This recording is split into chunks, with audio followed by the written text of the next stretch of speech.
It's Nick here for Intu Boxing. I'm delighted to be joined by Johnny Nelson. Johnny, how are you first of all? I'm good, thank you. I'm good. Yeah, it's good. I'm happy the Cruiserweights are now getting a bit of getting a bit of sunlight. It was a good day today. Obviously, everyone seemed to be very confident when the draw was made. As a fighter, an ex-fighter yourself, coming into a tournament like this, 3-3-minute rounds, what tactics do you approach for it? Can you just go empty the kitchen sink from the first bell, or can you be sort of smooth, calculated and box over the 3 minutes? Fighters can only afford to give one chance and one chance only.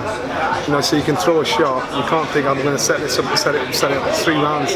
Those rounds will fly by and be over in a heartbeat. So these fighters have got to make sure they're sharp, they're on it on point, don't mess about. And in doing that, they'll not let the fight slip away from them. They've got to try and capitalise on that first round from the off. No nonsense. If they don't, they've lost. Obviously, it's a massive platform for them fighting on Sky Sports. As the winner, what would it do for that person's career? They get a contract. They get a contract. A contract means guaranteed fights, per year. Any fight wants that. They want to know that they're going to get paid. They know that they want to know that they've got the exposure to be on television. And so this is such a great springboard for a fighter if you're not an Olympian, if you're not a Ben Whittaker. So this is the chance for the guys that aren't Ben Whittakers to try and get a bit of that sunlight. You mentioned there Ben Whittaker, we must talk about yesterday. Obviously, Sky and Boxer unveiled him as their fighter. How big a coup is that for them? Oh, massive. The stuff I've heard about this young man, and what I've seen so far, if this guy can back up the boast, he's got superstar written all over him. And regardless of what promoters say, they were after him on both sides of the water, because being a fighter is about being a salesman as well. Not being able to just being. Ali was a brilliant salesman, but he could fight, a brilliant fighter too. Mayweather. If you can sell it, they're the ones that rise to the top. Obviously, a great move as well for him appointing Sugar Hill as his trainer. What will that bring to his game? So I know you mentioned yesterday he wants the knockout. That will come out with Sugar Hill. He needs that little bit of extra special, and I think Sugar Hill brings that. Sugar Hill's not going to align himself with anybody that's going to tarnish his reputation. Look at what he's got from the back of Tyson Fury, and you're forgetting who he was before that. So Sugar Hill's in a great position, and he's not a fool. He's picked this man for a reason. Obviously, he's going into the pro ranks.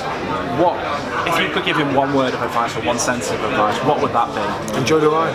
Enjoy that. Be you. Do it your way. David Haye did it when he turned pro. Look what he achieved. Floyd Mayweather did it. Look what he achieved. And it was backlash and everything. Don't take it personal. If you're going to be this pantomime villain, play it well, and he will do. As one career starts, another one ended. Kell Brook hung up his gloves last week. Thoughts on Kell's retirement, and can you just give us a thought on Kell's whole career? I'm so happy he retired. I think Amir Khan was the only fighter that could get him to train so hard and so committed for a fight at this stage in his life. Kell knows that hunger would only be there if it was him.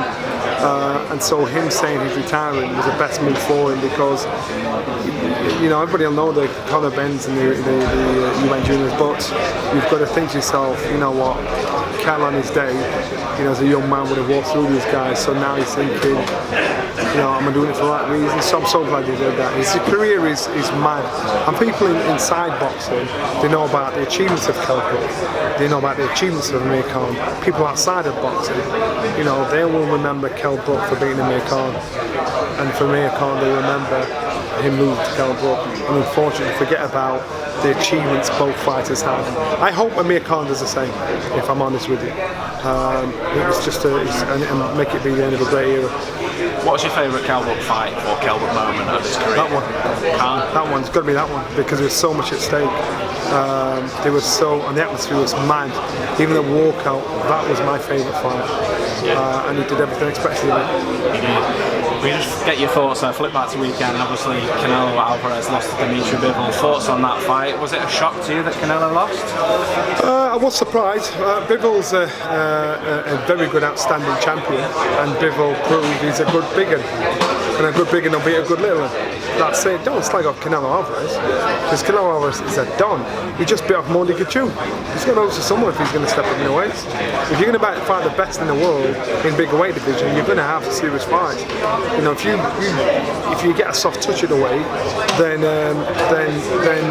it'd be perfect for him. And so I suppose a soft touch for him was McCarville at Cruiserweight. And when I heard that, I thought, any Cruiserweight worth his salt is not going to let Canelo Alvarez step up and dominate that division. Never in a million years.